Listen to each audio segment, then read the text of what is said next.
Shaira, alam mo ba kung saan yung largest flower garden in the world? Yes! Nasa Netherlands, Kuya Chris! At ang pangalan ng flower garden na yan ay Bukunaf. O, dream ko kasi makapunta talaga doon, kaya alam ko.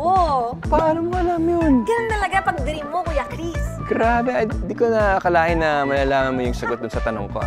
Napabilib ako dun, Ate Shaira. Pag flowers talaga, alam mo, Oo no? naman, I love Sa flowers, oo. By the way, maniniwala ka ba na meron ding flower garden sa disyerto?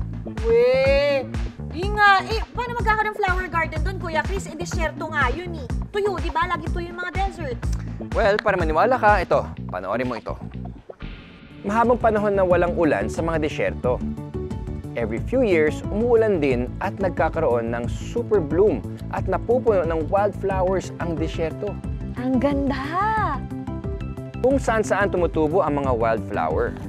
Ilan dito ay native flowers at yung iba ay invasive species na pwedeng may negative effects sa area.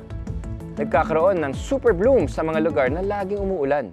Tuwing spring, napupuno ng orange poppies ang Antelope Valley Poppy Reserve sa Mojave Desert, California.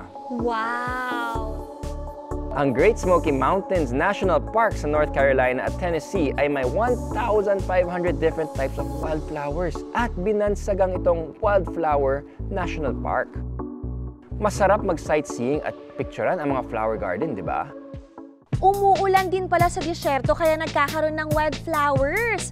Pero teka, kung umuulan sa disyerto, ibig sabihin ba bumabaha rin doon?